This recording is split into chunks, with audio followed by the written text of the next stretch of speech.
I'm Sally Tierney, the owner of Clear Path Forward, an advocacy investigation firm in Virginia, and I love listening to the PI Perspective podcast because Matt interviews so many investigators that bring their unique expertise to the show. I've learned so much from them and look forward to every single episode. Thank you, Matt. The Campbell Group offers best-in-the-industry pricing, service, and coverage for private investigators. With more than 25 years of experience in the industry and over 3,000 PIs insured nationally, the Campbell team has the expertise to make sure you have the coverage you need. Submit an application and receive a quote within 24 hours. Let us know on your application that you're an Investigators Toolbox member, and you'll receive $50 off your annual premium. Are you an investigative professional with an international problem you can't solve? Conflict International has the knowledge and relationships to jump in for you. We compensate investigators for referring cases to our office. Contact us today for details. Conflict International uses insight, intelligence, investigation, risk management, and strategic solutions to solve problems troubling individuals and companies of all kinds, anywhere around the world. Whether you're planning to hire a person to a position of trust, carry out due diligence on a company, trace hidden assets, or require skilled boots on the ground, Conflict International investigators can seamlessly pursue a case across borders, offering a truly global solution. Find out about our extensive range of services at conflictinternational.com. Conflict International, global reach, international knowledge. I want to talk to everybody today about ScopeNow.com. ScopeNow has been a big-time sponsor of this program for quite some time, and I just love their service. I've been using them since the beginning. I'm one of their beta customers, and it's been so awesome to see them grow into the business that they are today and just how they just keep reinventing themselves and pushing themselves to get more and more information. What it comes down to is ScopeNow is a tool that you definitely need to use if you do social media investigations, any internet research, and really spending less time digging around and looking for information. I think is one of the best points of how ScopeNow can help you. Their AI platform, their analytics are amazing. You really get an idea of what you need. You're reducing the time, you're reducing the manpower that you're spending on doing this research because they're essentially doing it for you, and they're doing it correctly, which is most important.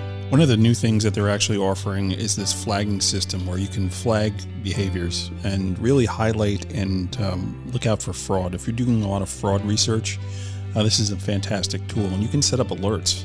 So you have particular people that you're looking at, you can actually set up alerts to get notifications when the criteria that you set up is actually is flagged and goes off. It's really, really amazing. And their relationship and association analytics are top notch, really cutting edge and really, really cool. When they brought that out on version 3, it was a game changer. I mean, really being able to see how people interact together and having that relationship, analysis is really, really something that's cool. One of the other things about being involved with ScopeNow is their ability to offer webinars. Their team is cutting edge on putting together and getting out really, really great content. If you're a member of ScopeNow, if you know who they are, you've seen them around on LinkedIn, you'll know that they're constantly doing webinars on these new websites that are coming out, and they're really staying on top of it. And don't forget, any reports that you generate, you can actually white label those reports and put your own logos on and really make them look professional, which could equate to more billing for you as well. So check them out today. It's www.scopenow.com. They're a great, great company. They should be one of the tools in your toolbox, along with whatever kind of search engines you do. You need to make sure that ScopeNow is a part of that suite. Scopenow.com. Welcome to this week's episode of PI Perspectives. Today, Matt welcomes back Arizona PI Steve Mason. The guys discuss the importance of public records research, and Steve gives some great tips. It's another episode worth checking out, and we're glad to have you. So let's jump right in and join the guys. Please welcome Steve Mason and your host, New York Private Eye, Matt Spaier. And welcome everyone to this week's episode of PI Perspectives. This is Matt Spaier, your host. Today we're having a former guest back on. We did a tag team last time he was on, but today we're going solo. My friend Steve Mason from Arizona, Mason Investigative Solutions, I think is the name of your business. Welcome back to the program, man. So good to see you. Thanks. It's great to be back, Matt. Yeah. So if folks, if you hadn't gotten to that older episode, because it's been a while, it's probably been over a year since we've chatted. We did a whole accident reconstruction with one of the reconstructionists that Steve works with, and it was a great conversation, which we're not going to rehash today. We're actually going to talk about public records and the importance of public records. Steve has, if anybody knows Steve on like LinkedIn, you know that he likes to blog and he likes to just throw out ideas and discussion points. And I really love following you, man. And, tell me a little bit about what you've been up to since the last time we were chatting. Yeah, so we've been really busy working on different criminal and civil litigation matters, which is primarily our bread and butter. We don't do family law or privately retained cases. So just kind of making our way through the post-COVID environment, getting back into court, and had a lot of old cases that have since started going to trial, and fighting some new public records battles as of yesterday, which maybe we'll get into today. So that's been kind of interesting. We're on the verge of making new case law here with one of our current active cases. Yeah. I mean, Arizona seems to be a hotbed for data privacy. I know there was some DMV issues a couple of years ago, and it just seems like, some of those states out there in the West, like they really are pushing towards privacy and not investigators or anybody actually having access to information that's out there. And what's the scary part about it is it starts to set the tone for other states, right? So it starts somewhere and then other states grab onto it, and now it becomes nationwide. So what are some of the changes that you've seen? Let's take it back to like post-COVID that are starting to be implemented. So, well, there's actually been some new changes in California with dates of birth on court records, and that's starting conversations here about what Arizona wants to do. And right. Started pulling out a lot of our court records after X number of years. Once their retention period is up, they've been proactively removing them from the online aggregators.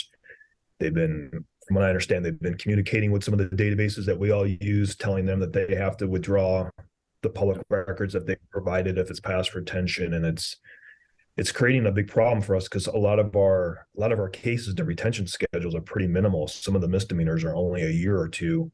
Right. We're talking about domestic violence. That's an important one to know about, sure. Particularly, you're doing backgrounds. Yeah, so. It is really scary. We're kind of dealing with something similar here in New York. They're calling it the Clean Slate Act, right? Everybody's got their own version of it. It's everybody deserves second chances and things like that. And being the president of my state association now, I'm very intimate with a lot of those conversations with the politicians and why it's important to them. And I'm trying to articulate why it's important to us. And just last week, I'm having a conversation with my lobbyist, and he's just like, yeah, it's a losing battle, man. Like we can give them our position, but maybe we'll get a carve out if we're lucky, but don't count on it because they feel very strongly about it. And I'm gonna be honest, I got mixed feelings. I really do. For someone who does like backgrounds and we make a living out of being able to provide this information. It's important, right? But then feeling like, well, folks, should they pay their debt to society? They should really, they've paid their price already. Do they continue to have to pay that price for the rest of their life? I got mixed feelings, man. I don't know what to do. I fall in that same camp.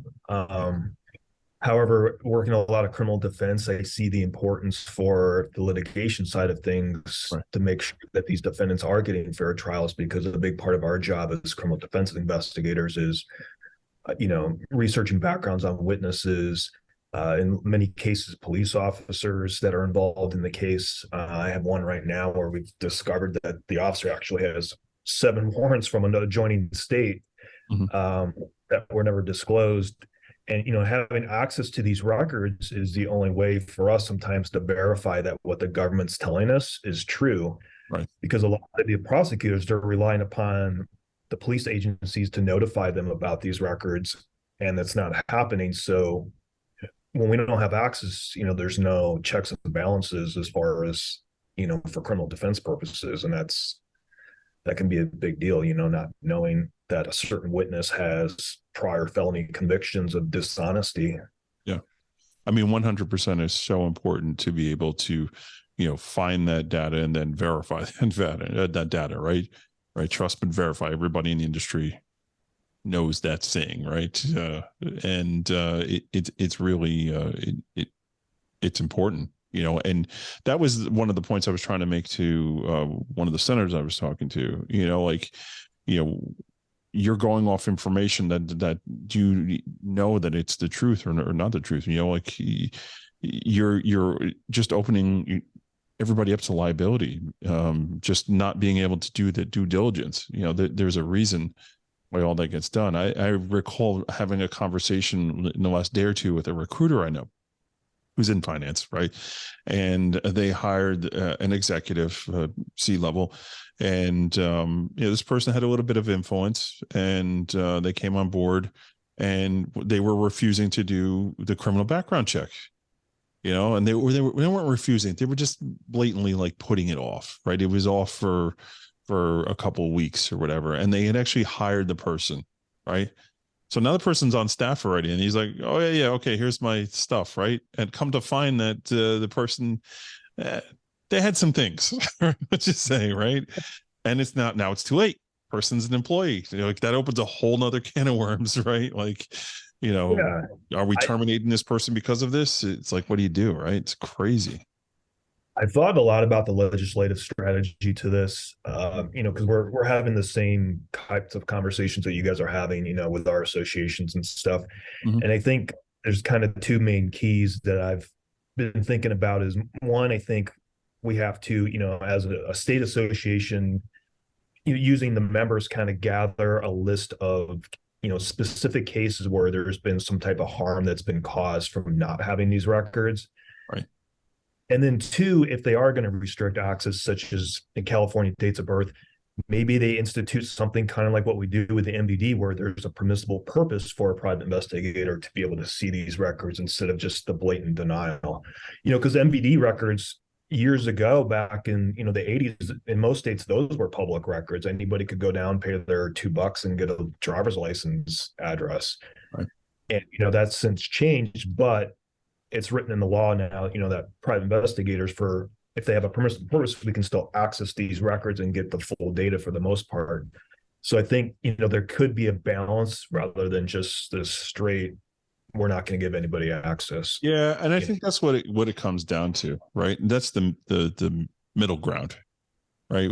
There has to be like, okay, well, this is a legitimate reason I need this for. It's not like I'm gathering all this information and giving it to a realtor now so they can go, hey, do you want to sell your home? Like, stuff like that. Like we're not doing that kind of stuff, right? It's legitimate course of business, permissible purpose. There was another point I was making, like we're vetted through these data providers, right? They do physical inspections. They check to make sure they verify our licenses. Like they're doing their due diligence on us to give us this information. We're checking off a box that this is what it's for. What's the problem?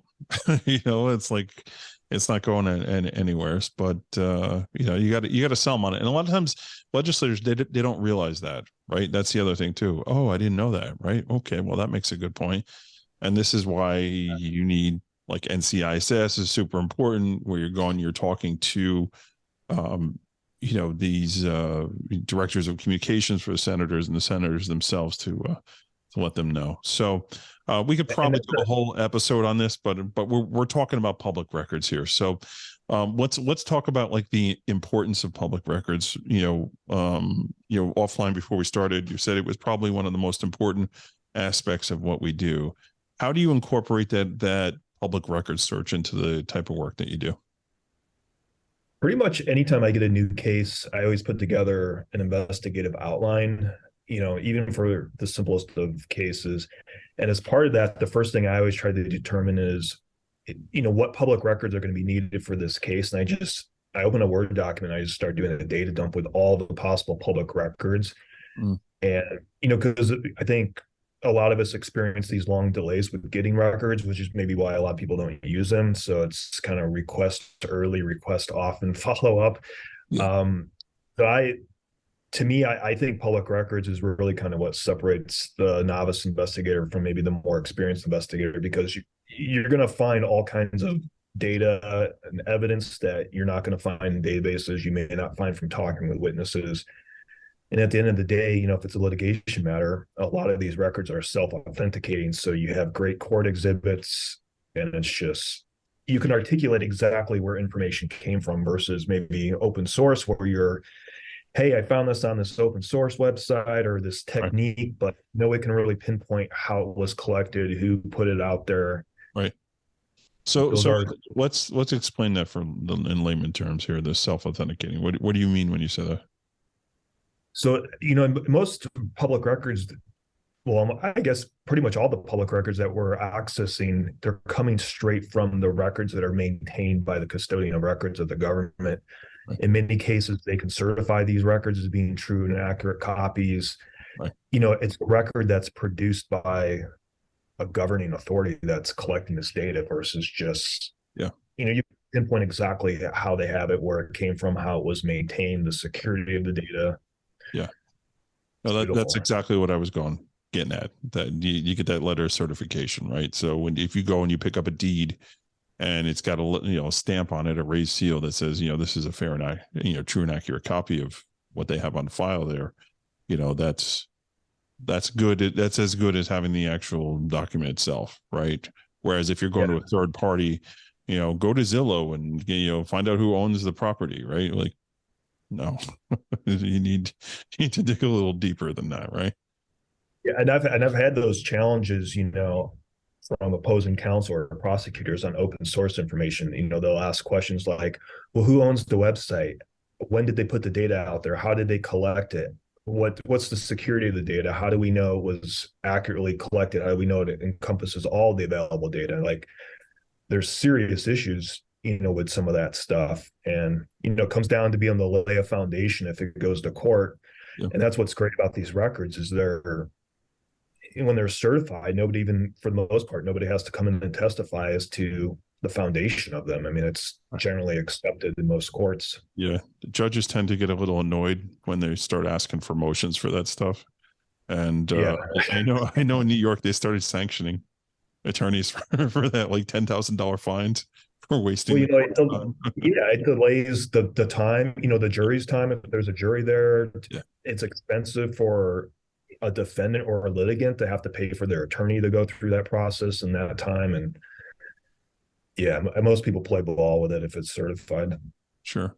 So what do you think are some of the misnomers or some of the things that people don't realize, the benefits of doing that little extra due diligence with public records? I'm sorry, could you repeat the question? What do you think are some of the benefits that people don't realize? Like, hey, like when you're putting this together, like you should be using this stuff. Like, what extra bump do you think you can get from it? I think you're going to find data that you're not going to find in other locations. A good example, I had an injunction against harassment for a prominent individual here in Arizona that was based on, just some falsehoods. And so I was asked to research the person who had filed the order. And, she had never been arrested. There was absolutely nothing in any databases. There was really no witnesses out there. And it calls for service at her house and a list of involvements on her name with the local police department. And I found out that in 1 year, she had over 200 calls to the police department alleging that her neighbors were doing this, that people were driving down the street, that, just off the wall things. And basically it showed a pattern that she had some mental health issues. Yeah. And, with a simple $5 records request in a couple of days time, we had a master list of hundreds of times where she had falsely accused neighbors of different activity. And so that weighed towards her credibility when it went to this hearing, and ultimately it was dismissed, which saved this person's career. Yeah. So you're going to find stuff that you just aren't going to find in databases or, researching online. Yeah, I mean, like, yeah, I can think of like some building issues too with the in New York, it's HPD, right? The Housing Preservation Department, right? So when you have these complaints about fire alarm systems or the fire escapes, right? So they're supposed to be looked at every 5 years. Like there's building code that says that they need to be reviewed. There's filings that need to get done for all this stuff, right? And this is all public record, and you just got to know where to look for it. So I remember I had a case years ago where a part of a fire escape broke off, like a big part, like 100-something-pound part of it broke off as the I think the inspector was actually on the fire escape doing the inspection, and a part of it broke off, and it struck two people, and it killed one person, and gave brain damage to another who was like, she was 28 or 29 years old, college student. Really sad case, right? And I went into public records and just went nuts looking for this stuff, because the attorney that hired me was like, I don't even have the case yet, technically. Like, I'm going to pitch them tomorrow morning. Is there anything that you can give me quickly that I can bring to them and say, hey, we already started the investigation. This is why you should hire us. I'm like, I don't know, let me see, right? So I go and I look, and I find that, they were like 3 or 4 weeks over that 5-year period of doing the inspection, right? There's something, right? And it's all because, like, I knew where to look. I knew, like, okay, here's my task. This is what I got to do. I need some historical data on this building. Where do I go for this, right? And it's boom, boom, boom, boom, boom. Next thing you know, I got a whole bunch of information. It wasn't just that, there were some other things too. And, we were able to get the case retained because this person was like, wow, they were very impressed by the work that we did. So it's like little stuff like that, right? These public record documents, these can literally be $1 million documents for civil cases. Right. Sometimes you identify additional defendants that you didn't even know about through these records. I'm thinking I had a trucking case a while back ago, and the primary lawsuit was against the trucking company in this fatality. And the Federal Motor Carrier Safety Administration, they have tons of public records available about trucking companies, their histories. And we got to looking at it, and we saw that their out of service history showed that they were out of service like 80% of the time when they were inspected. And at that time, the national average was like 19%. So they were, 4 times at a higher risk for being out of service. And it led us to start looking at the broker who had brokered the job, because they checked that same data to determine if a trucking company is safe enough to carry a certain load. Yeah. And discovered was the person who was in charge of that at the broker was actually related to the trucking company. So they purposely overlooked doing the background on the trucking company. And that resulted in, a mega $1 million settlement, just finding that one record that showed that to identify the defendant. I mean, it's crazy. It's crazy. I mean, for those that do like in 18-wheeler cases, like, if you don't know what safer is, you're not doing your job. Like, there's so much information on there, and it's intimidating looking through. Yeah. And they make it so easy sometimes too. Like, you can download the Excel spreadsheets that list all the inspections, the violations. I mean, yeah, there's so much data to be had there. I mean, it's just, it's really for an investigator, because it makes your reports very clean. You can point to specific records, and you find those little nuggets like you did with the fire escape. You just made a client for life with your attorney. I mean, that's just, to this day, one of my biggest clients. Yeah, and for you, it was just basic routine research, but for them, it was just, they're in shock and awe when you're able to produce this stuff. I laughed because it was at a point where it really wasn't that. Well, I didn't have that many employees, right? So it was just me and like 1 or 2 other people, and the call came at like 5 p.m. And I'm just like, okay, guess I'm having dinner in tonight. I was in the office till, I don't know, probably midnight, just working on that stuff. And, it was that little extra dedication of time and going through. And that's the other challenge, I think, when you start talking about public records and going down the rabbit hole, right? So, I have research now. I have a research team. I got people that are just dedicated to doing this stuff. And one of the biggest problems that we have internally with this is just how, having that discussion. When is enough, right? And to me, you talked about some things earlier, workflow, sticking to the scope of what you're trying to do. Like those are the things you got to hang your hat on, right? Okay. What's the task? What am I trying to do? I'm trying to do an asset search. Okay. Is it really important to know that this guy was arrested or has been in jail a few times? It's good to know, but it's not, don't spend 3 hours finding the rap sheet of the guy, right? Like making that determination. So you got to be really careful with time management, I think, right?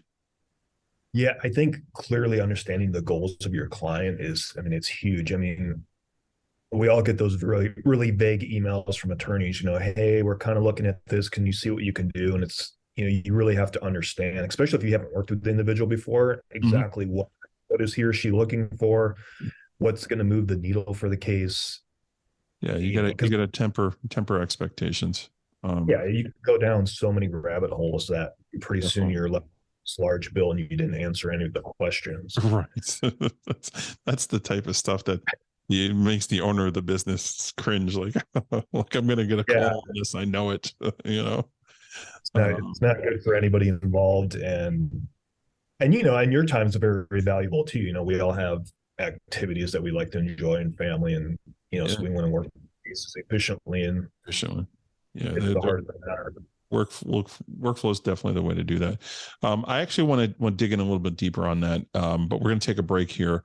And when we come back, I want to talk about workflow. You had done a posting about identifying property ownership, and you gave some bullet points, some ideas to consider. And I want to go over a couple of those points because I thought it was very well written and there were some good points there. So we'll dive into that when we get back. Everybody sit tight and we will be right back. Check out the PI Institute of Education at piinstitute.com. Since 1989, Kelly Riddle has been teaching on subjects such as surveillance, nursing home investigations, insurance fraud, domestic investigations, hidden assets, and accident scene investigations. The PI Institute of Education is a featured learning partner in the investigatorstoolbox.com. So check out the free content on the site, then visit the Institute for more great savings on additional classes. So we are talking about Crosstracks. Crosstracks is a sponsor for Investigators Toolbox and PI Perspectives. We've got Steve Mason here. Steve's been a longtime client of Crosstracks. Tell me the benefits of case management. For me, it's basically being able to keep track of every single thing that's going on with the case, whether it's notes, documents, sending or receiving new case information, because clients can create custom logins, securing the data. From a business perspective, it's really the easiest way to maintain your data, to access your data anywhere. You can be on vacation and pull up a case note remotely, securely. Even just tracking how many cases you've worked for a certain client, how much money you billed them. There's so many tools that I really don't know how you can get by without a case management system like Crosstracks. Yeah, definitely. And they are SOC 2 certified, which is important when you're working with insurance companies and protecting information that's readily available there. If you're looking to take your investigative company to the next level, you got to be organized. And the only way you're going to be organized is using a case management system. And for me, hands down, Crosstracks is the one to go with. So again, they are a sponsor of PI Perspectives and part of Investigators Toolbox. You receive discounts for using their services through both those platforms. So check it out today, and we'll talk to you guys soon. Take care.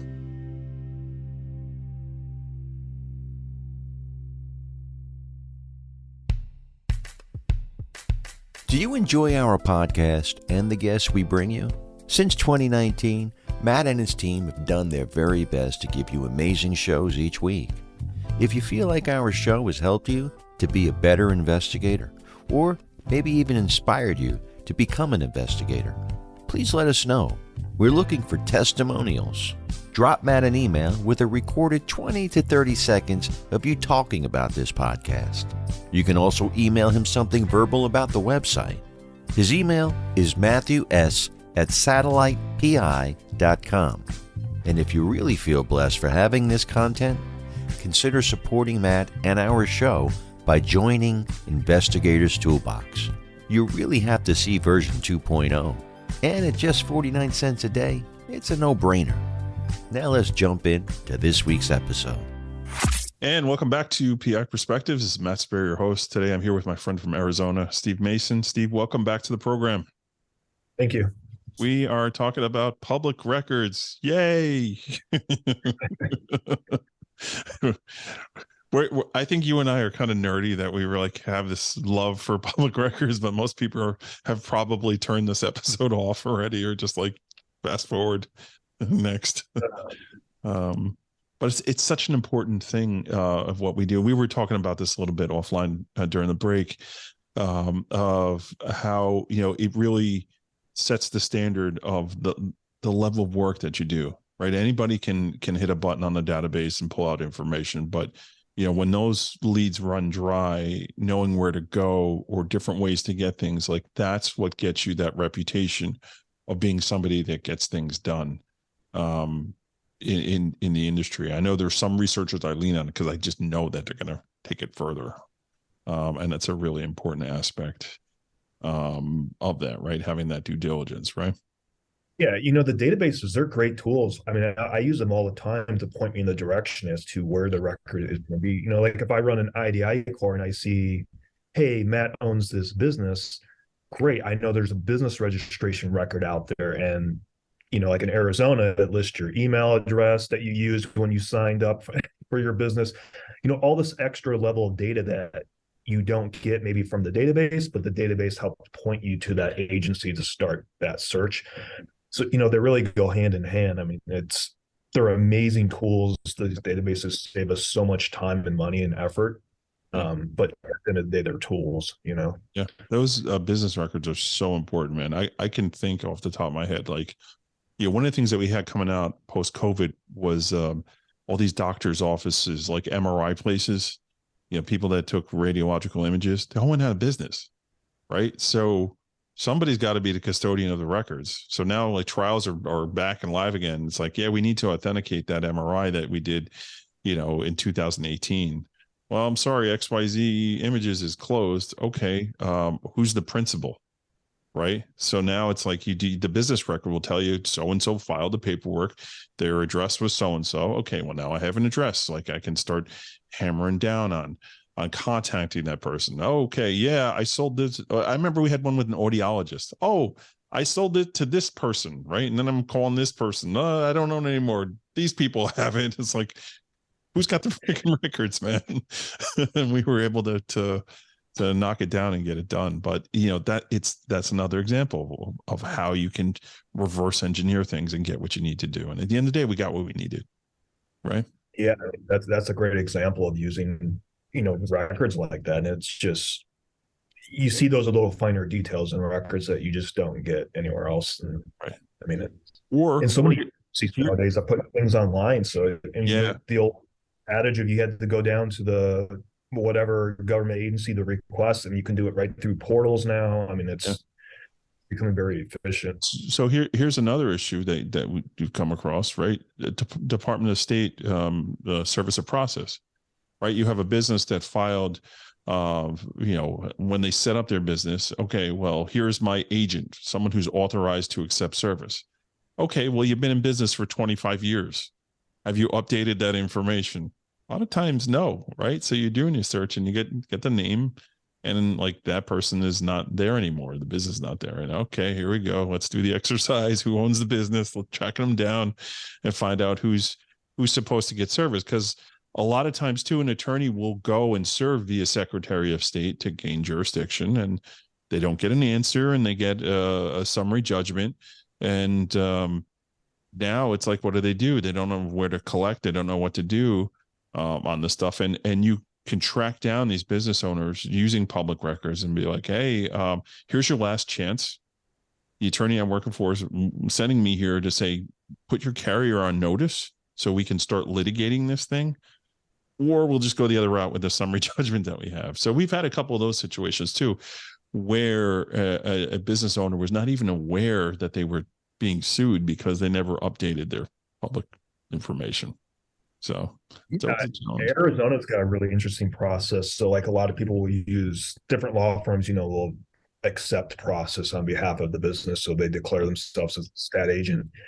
And if they, in our state anyways, if they notify the corporation commission that they're no longer the stat agent, you have like 30 days to file your new stat agent. Otherwise, they revoke your business. Oh, wow. Uh, Okay. yeah. Okay. Well, So I that's not see that playing. all the time where Yeah. under status will say inactive, administratively dissolved for failure to state stat agent or whatever. But most states probably aren't like that. Yeah, I mean, I think New York, you're supposed to, obviously when it changes, you're supposed to update it, but nothing's enforced. I mean, we get it with the condo associations all the time. That's another one, right? How do you serve a condo association? Like there's a way to do it. You have to track it down and request the information. It used to be, so pre-COVID, you had to go to Albany. You had to have some, you had to know somebody up in that area who could run into the state building and go pull that information for you, right? So then COVID hits, and they're like, yeah, nobody's coming in. You got to file your FOIA request, and you're like, oh Jesus, okay, so here we go. This is going to be a year before I get this back, right here. Let's file everything, right? But then post-COVID, somebody came up with a good idea. Why don't we just put everything online? So now it's all online. You just got to know where to look for it, and it makes things a lot easier. But we're seeing right. as such a COVID was a real big pain, but it's really kind of energized some of these government agencies to start thinking about doing things electronically, which I've seen so many police departments pre-COVID, you had to actually mail records requests, and now most of them have online portals. You can communicate directly with the records specialists. Right. I mean, as much damage. So let's pivot a little bit. Let's talk about police reports and public records most of the time, and getting them and how to read them and how to glean information off of police reports. Give me one or two things that you've seen on police reports that people should realize that there's additional information there. A lot of times, if you're like, even on backgrounds, if you pull the actual report, it's great to see, hey, Steve had a conviction for theft, but who was Steve with when he got arrested? You start finding associates. Mm-hmm. They list their vehicles on there a lot of times. There's all kinds of contact details if they own a business or employment. Mm-hmm. I mean, there's lots of, the police department collects a lot of data on an individual when they're arrested. Even a booking form, as simple as that might sound, getting a booking form from the sheriff's office when they're booked, they go through the whole life history. Yeah. A lot of times you'll see prior criminal offenses and convictions listed on there. I mean, it's almost like a background check sometimes done for you. There's a lot of information there. Yeah, definitely info. I mean, even off your basic police, like motor vehicle accident report, there are codes on there that indicate liability if you know where to look, at least in New York anyways, right? So there are codes to know where to look. VIN number obviously is on there. That's a big deal, right? What's the history of this vehicle? There's insurance policy numbers. There's codes that are supposed to tell you who the insurance company is. Sometimes they're there, sometimes they're not, depending on how thorough the actual responding officer is on filling the report out. That's super frustrating. Like in New York, if it's an out-of-state plate, they're not required to put a code in on the plate. So we get these plates that are out of state, and it'll give a policy number, but it won't tell you who the carrier is. So you're like, really, dude?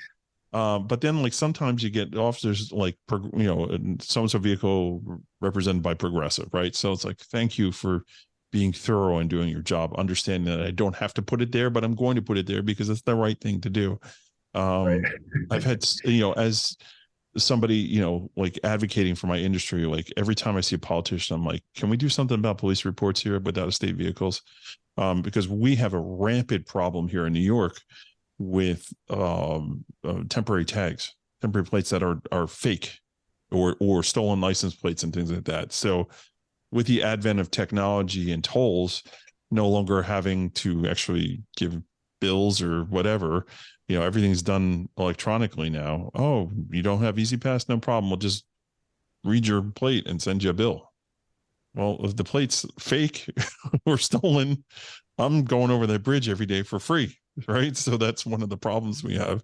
And then taking a step further, I'm now running over grandma and I'm getting rid of that car because they'll never be able to trace it to me. So I'll just park it on the side of the road and leave. So that happens a lot too. Big problem. I don't know if it's a problem in Arizona, but it's definitely a problem in New York. Yeah, it's a big problem here because the dealerships, they issue the temporary plates. You know, if you go buy a used car or new car, they issue you a temp plate at the dealership. And so it's not actually issued, from an MVD. So sometimes it's logged, sometimes it's not, sometimes they don't have the record. Right. Sometimes you get the dealerships that aren't processing their paperwork fast enough, so they keep reissuing new temporary plates to the same customer. And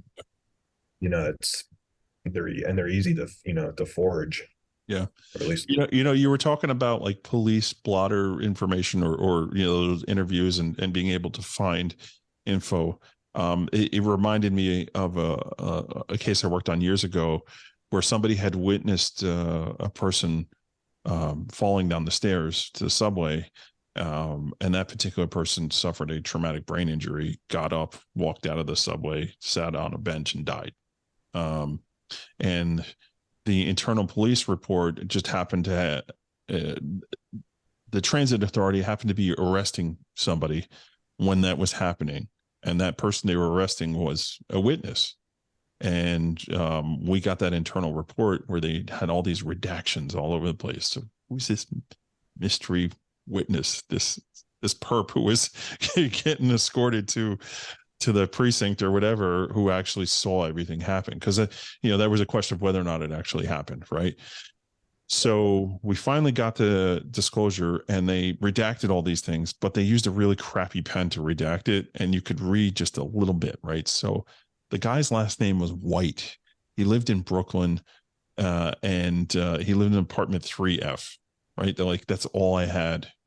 And I'm going through and I'm looking, I'm like, oh man, how am I going to do this? And the paralegal's like, I've been working on this for months. If you can solve this, like, you're a hero. So then I go through and he starts talking about how he lived with his aunt, like Dorothea, or some like weird name. So I was like, okay, so now I've got two names, right? I got a last name White and I got a first name really weird, right? And then I've got apartment 3, Brooklyn. I'm like, let me look and see in the radius of that subway station if I can find anybody, right? And I'm just throwing a net out there, right? Trying to cast it out and find it. And sure enough, I found the guy's aunt. And I'm knocking on the door and she's like, how did you find me? Like, how do you know this? Like, you looking for him? I was like, yeah, she's like, he's at work, he'll be home later. Just, come back. I'll talk to you. And I got like an amazing statement from this guy. And it turned scratching her head, like, or paralegal. She's like, how did you do this? I'm like, trade secrets. Going back to the databases, that's some of the powerful tools right. the database offers, because sometimes you get those nuggets, but it's just enough that you can start doing queries in the databases now, right. And being able to combine them is just amazing. It was all about wildcarding. The wildcarding, that information solved that problem. And it's like, when you do it, you're like, yes, okay, this is why I do what we do. And it worked out really well. I did want to get into the identifying property ownership, just covering a couple of bullet points. So basically, you're talking about workflow, right? Workflow is important. And I'm going to cover these 6 items that you put here, right? So location of incident. Work with the client to identify the exact location of the incident, if at all possible, obtain actual GPS coordinates, right? So obtaining GPS coordinates is really, really important for property ownership. Sometimes people write down wrong addresses. I've had that happen too on like a FOIL request. Or like I see this a lot with commercial properties. Sometimes, like say a parking lot, you may have multiple owners that own different sections of that parking lot, because over time the properties were pieced together. So, if you have, say, a slip and fall or something like that in a parking lot, knowing exactly where in that parking lot may determine who actually owns that parking lot or that portion of the parking lot. I had one not long ago at a large commercial kind of open air strip mall, and there was like 7 different property owners depending upon where you're at in that parking lot, that this property had been basically stitched together. And so you had to know, hey, who's the exact defendant on this? Because you could sue the wrong person and go all the way through your statute of limitations could expire before you Right. figure it out. That you got to love those phone calls. Oh, you told us it was so and so, and there's 2 days left on the statute of limitations. We got to find the correct answer. It's like, God, why did you Yeah. sit on this file for 3 years? Come on, man, you're killing me. Yeah. And and just for the investigator, I think, from a malpractice standpoint too, that protects you, right? If you can get your client to say, hey, this is exactly where it happened, and it turns out to be wrong, at some point that's on them. But right. I've had a lot of calls over the years with attorneys wanting to look into malpractice suits against PIs for providing erroneous information that led to the destruction of a civil suit. And and those things come up. It's like, well, what was known to the investigator at the time? Yeah, there's version A, version C, and version B is probably what happened. There's always 3 sides to every story. Yeah, and that's the thing is, we've all seen or heard about. We get calls from other attorneys, and they're like, hey, well, the prior private investigator did this, or we read a report and we're like, oh, that's not very good. But we always have to look at it from the perspective of, we don't know what information they were given, what their budgets were, what their tasks were. And so maybe their product was really great for what they were provided with. We just don't know. And we got to keep that in mind sometimes when we get absolutely. Absolutely. So the second point here is the county GIS maps. So what is a GIS mapping program? Most of the counties, or at least in the state that I'm in, they have these master county plans where you can search.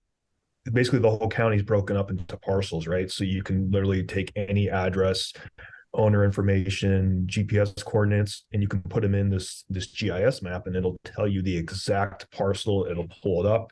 Mm-hmm. And so you can identify the exact parcel number of whatever the area of interest is, because that parcel number is going to give you all kinds of additional information about, who owns it, who pays the taxes on it. Where that was my next question. Like, do you use that? That is a key, man. Like, you want to find out who owns a property, like that it's almost irrefutable. Who's paying the tax on it? That's probably who's right. And that's a great way to determine if a property is a rental, because, well, I mean, like in Arizona, I mean, a lot of our, probably like 30% of our properties are rentals in some fashion, and knowing that up front is sometimes really important. Yeah. So a lot of times I go right to the tax bill, and I'm like, okay, it's 123 Main Street, but the bill's being sent to this address, and sure enough, that's the person's address who owns it, and it's a rental. And so lots of good info. Yeah, we run into those issues here in New York with liability, right? So you have an accident happen at a particular location, and if the person actually who owns the property lives there, there's a set of rules. And if it's a rental property or commercial space, there's just a different set of rules. So it's like trying to determine, which way to go on that, when you have, someone doing repair work or renovation, right? Yeah. And you may have multiple insurance policies because of it. You may have a renter's policy, you may have a homeowner insurance policy. So, I mean, all those different things can come into play, and just that little bit of information back to your client allows them to explore those options and potentially take the case to an area that it could have never gone to, Yeah. So I don't do much like investigative work anymore. I'm kind of running everything, but the last public record search that I did was probably like a year ago, maybe. And it involved me spending a couple hours in the building department of a small town in Rockland County, New York, and going back on the historical data of a particular piece of property, that some renovation work was done and a guy was injured, and they were claiming that the owners were claiming that they lived there, and that it was zoned a certain way to, or they were trying to turn it into a commercial property. Guy owned a business. He wanted to run his business out of there, but it wasn't zoned commercial yet. Although they were trying to do some things, it was like back and forth as to what the real story was. And I spent like hours going through and just finding the old certificate of occupancies and the old complaints.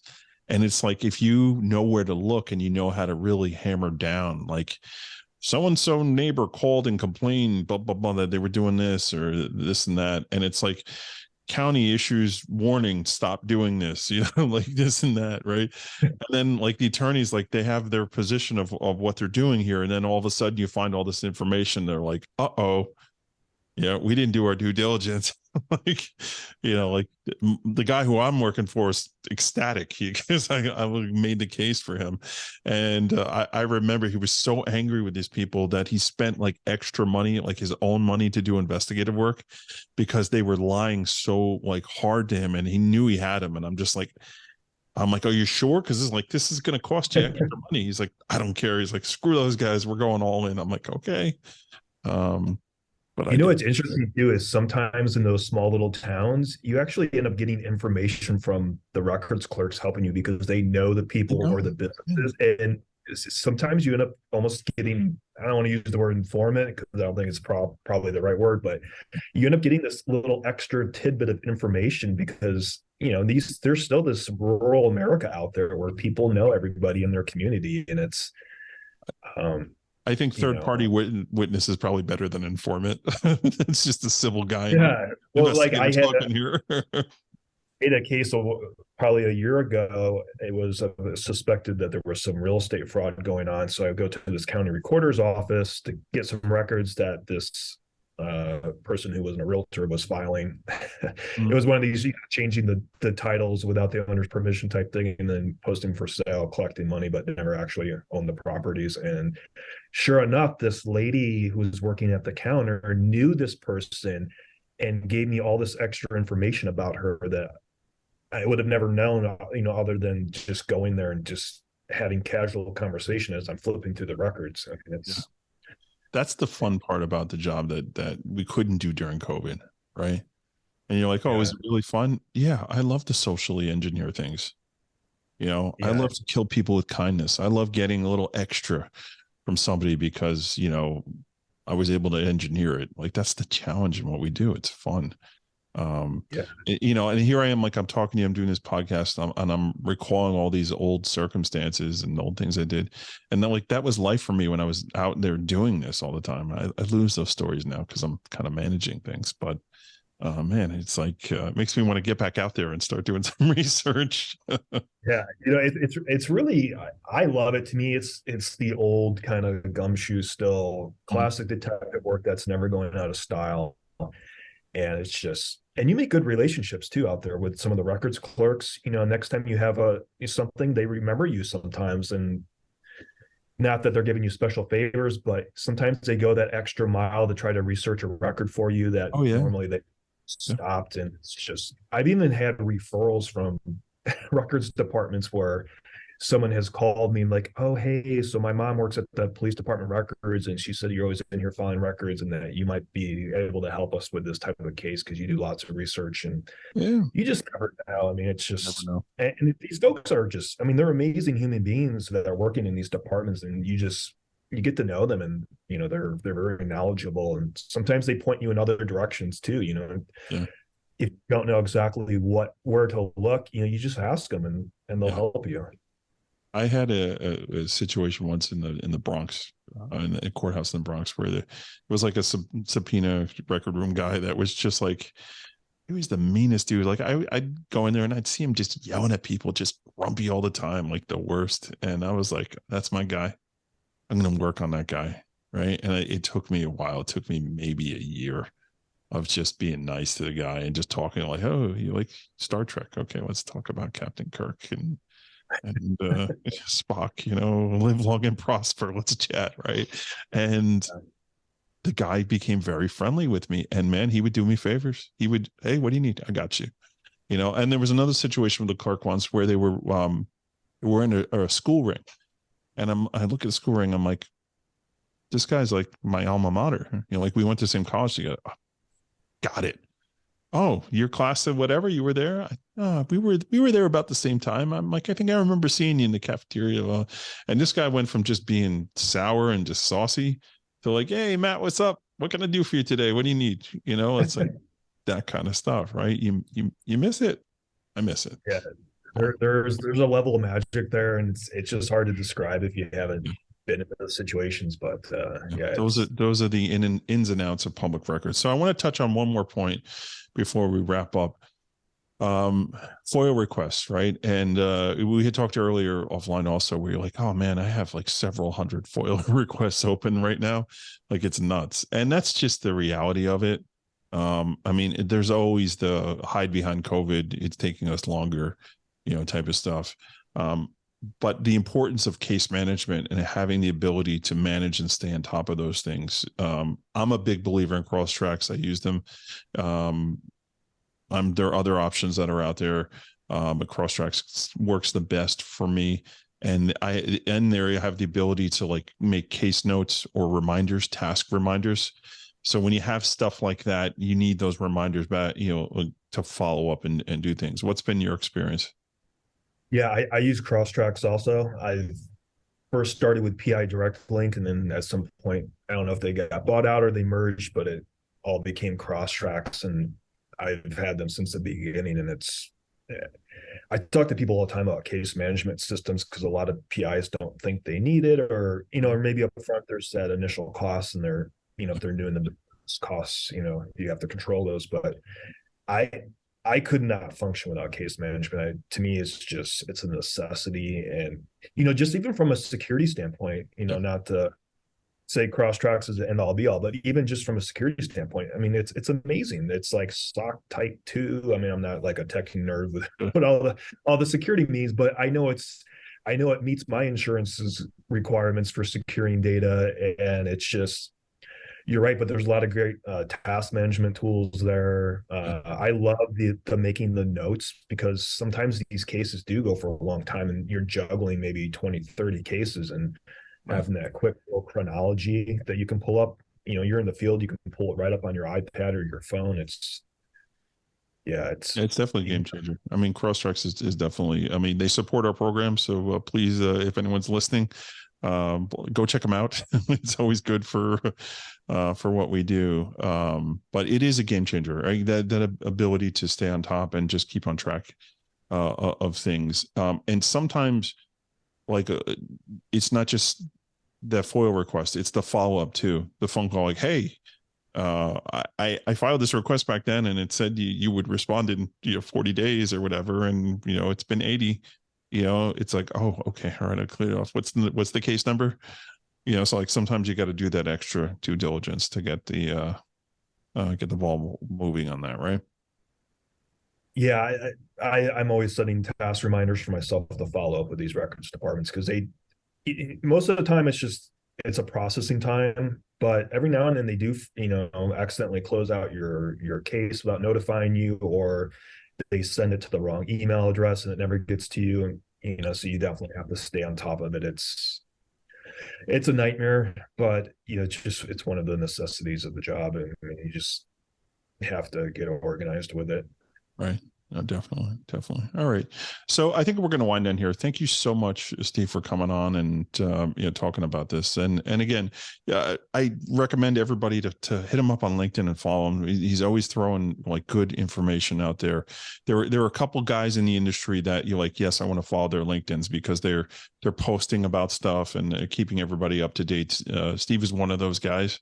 So I definitely highly recommend it. We'll have it in the show notes, his contact info. But again, thank you so much for coming on. Thank you everybody for tuning into this, and we'll catch everybody next time on the next episode. Take care. Thank you.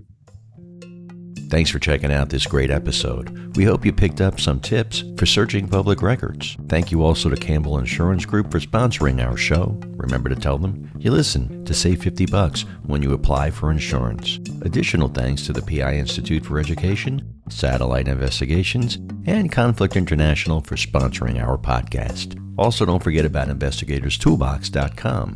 You can type in version 2.0 25% to save $50 when you join. If you have a question or a comment about the show, just email Matt at matthews@satellitepi.com. You can also find him on LinkedIn, Instagram, and Facebook. We'll be back soon with a new show, so make sure you tune in. Please stay safe out there.